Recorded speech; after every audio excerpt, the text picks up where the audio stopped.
family, what's going on? Welcome to the USC LAFB show. I'm your host, Ryan Dyrud. Thank you, as always, for making this a part of your day. Quickly, this is not going to be super USC-centric, but it obviously affects USC. But just wanted to jump on and talk about, what a wild day in college football we've seen today, and kind of why this shows that today's college football is so different than it was even just 5 years ago. There are not many dominant teams in college football anymore. There are not many dominant coaches, how you would define them. That doesn't mean they're not good coaches, but they're just gone are the days, I really believe, gone are the days of, Nick Saban and, you could even say as recently Kirby Smart. I don't think that's what college football is anymore. In this new NIL era, transfer portal era, it's added a lot more parity. It's added a layer of NFL-ness to it, that it's week to week. Like, you're not going to see these just dynasty teams rolling through programs, which I think is good. I think it's better for the casual fan. It's different for the diehard fan that is used to what it used to be, but I think overall it's good. So I want to just get into that a little bit, talk about it, but also talk about how some of these games today will actually really benefit USC as long as USC starts taking care of their own business. Shout out to our friends over at Sleeper. Make sure to download the #1 sports app today, Sleeper. Easy to spell, Sleeper. Once you download the app and you go to make your first deposit, make sure to use our promo code USC LAFB. It's going to get you a match bonus up to $100.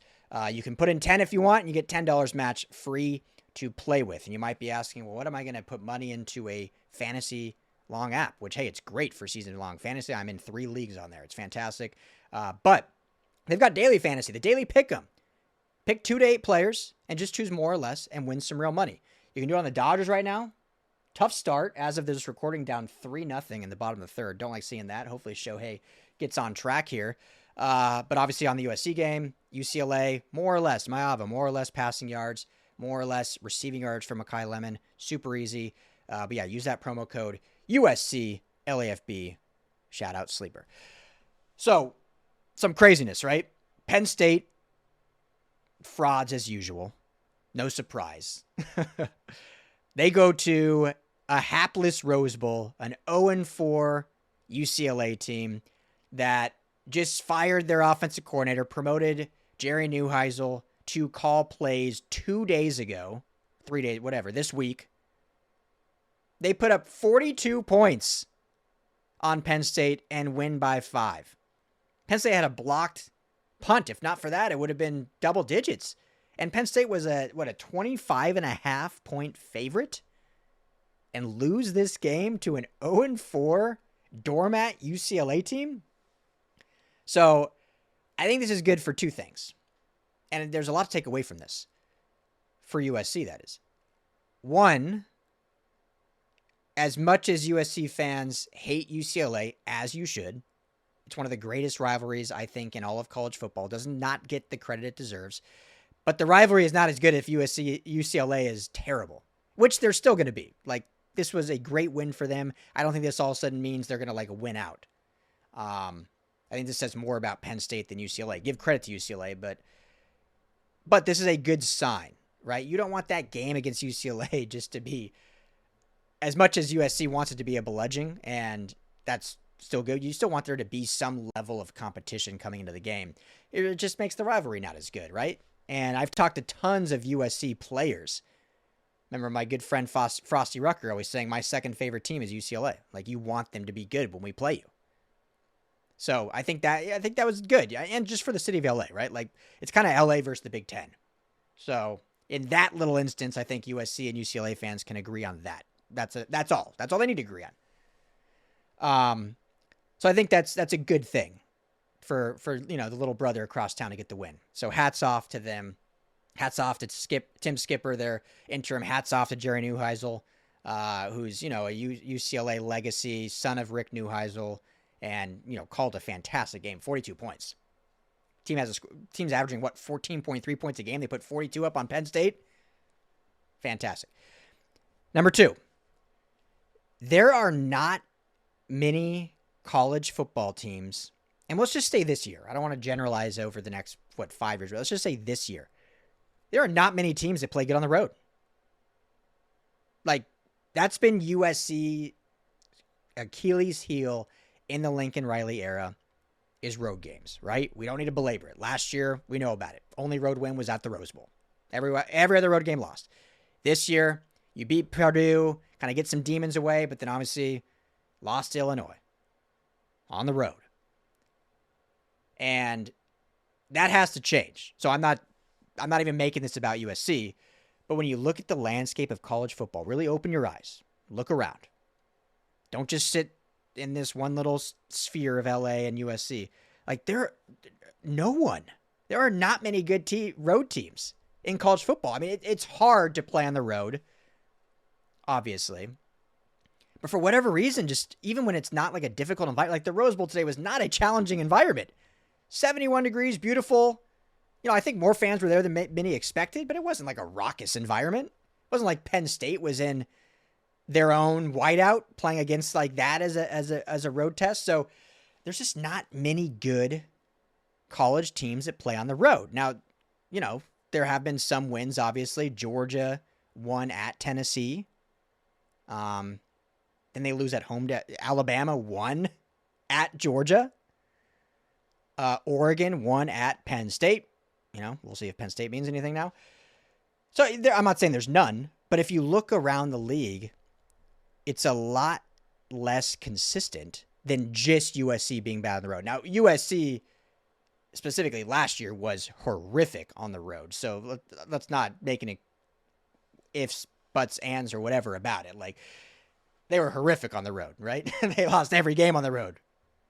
But the only thing I'm just trying to say is, like, there's not a lot of dominant teams on the road. And sometimes your schedule can have a huge impact. And everyone will just kind of scoreboard watch or look, well, man, this team's always good. But, like, you got to look at their schedule. And if they finish 10-2 and those 2 losses were road losses, what would their other 3 road games? Now, if they have some quality road wins, great. But I guarantee you start looking through it, it's like, oh, they kind of got nice benefit this schedule, this go-around. Not playing too many crazy road teams.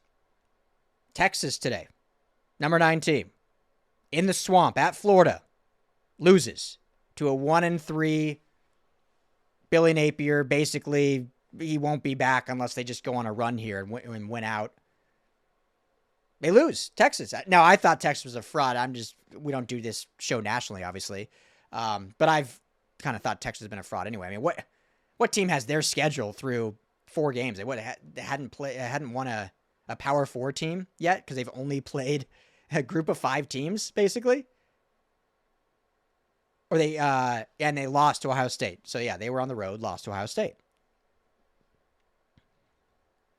Vanderbilt, which is crazy to say Vanderbilt's like a power, you know, they lose on the road today to Alabama, 30-14. Iowa State, 14th ranked country or 14th ranked team in the nation. They lose on the road to Cincinnati today. Like, we can go through it all. And I'm not going to go through every game or every week, but the point is, if USC can get to a point where they are an above average road team, meaning if they can win 75% of the road games, and I'm terrible at math, so I'm not even going to try to pretend what that is, but let's just say if you have 5 road games, you win 3 of them. So that's not 75%, but whatever that percentage is. You got to win 3 of the 5 on the road and take care of business at home. You're a playoff team. 10-2. I think 10-2 almost every year is going to get you in the playoff now. The way college football is nowadays, there are no truly dominant teams. I think there are still 5 to 8 teams that are clearly above everyone else. But I don't think they're the days of just like the 4 teams that are just so high above everyone else. So there's going to be a lot more 2-loss teams in the playoff, 3-loss teams even sneaking in, especially if you get hot at the right time. So win 3 of 5 on the road. That's what USC needs to do. All right, we also saw Illinois. Again, Purdue, I don't think they're a rebuilding team. I like Barry Odom, like what they're doing, but they're not like a dominant team. But Illinois goes to Purdue and wins 43-27, puts up 43 points. I think Illinois is a good football team. And as long as USC takes care of business and beats Michigan next weekend, that Illinois loss is going to look, I hate saying good losses. I don't like living in that world. But it's not going to look as bad as it felt after that game, because I think Illinois is a good football team. They had their bad loss against Indiana. Indiana's a good football team. Guess what? That was on the road. Another good team doesn't play good on the road. Shocking. It's an epidemic in college football right now. There not a lot of teams can play good on the road. It's hard. It's challenging. And for whatever reason, whatever you want to blame, and again, this isn't excusing Lincoln Riley or USC, because you have to win on the road. But I'm just saying, like, when you look around, choose a coach. Most of them have a road loss. Right? Most of them have a road loss. When you look at even the elite coaches. So, right now, it's basically, what, Dan Lanning is the only one that doesn't? Which, hey, good for them. Let's give them some credit. Oregon's a good football team. They're a good program right now. So, anyway, let me know your guys' thoughts. Maybe I'm spewing stuff that everyone hates, but I like looking at things from a national perspective sometimes, because we get so not hung up, but so dialed in on just USC. And USC shouldn't lose that game. USC should be better than Illinois. So I'm not saying that. But where the program is right now, we all knew this was hopefully a 9-win team this year, and then next year is the true natty year.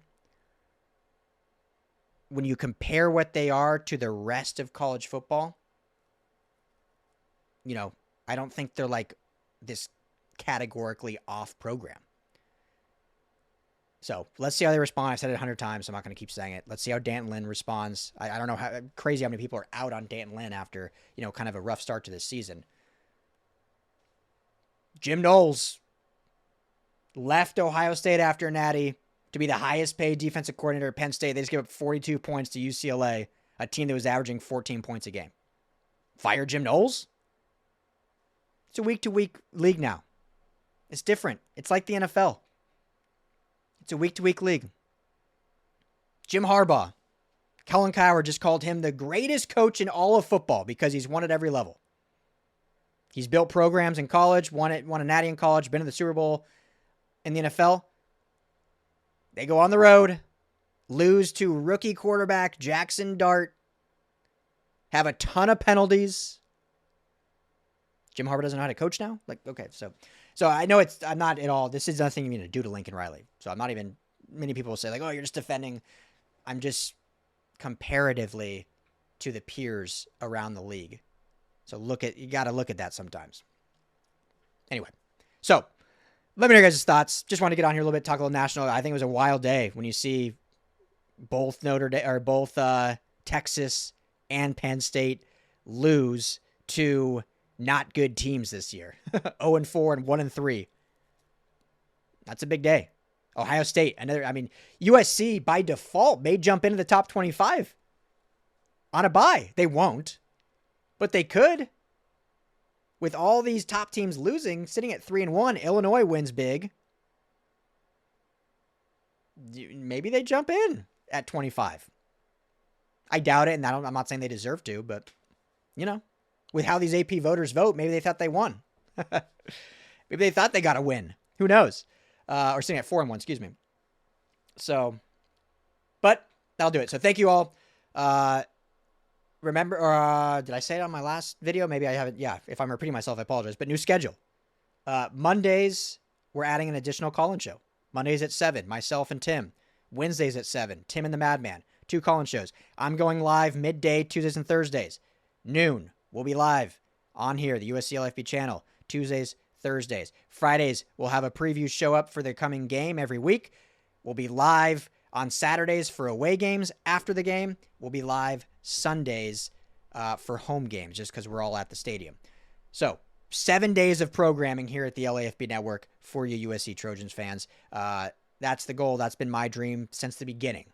just giving tons of content. So hopefully you guys enjoy it. If there's ever anything we can change or improve, I always want to hear it. I think I've gotten better at this because of what you guys all commented. Told me many times, hey, stop looking down, look at the camera.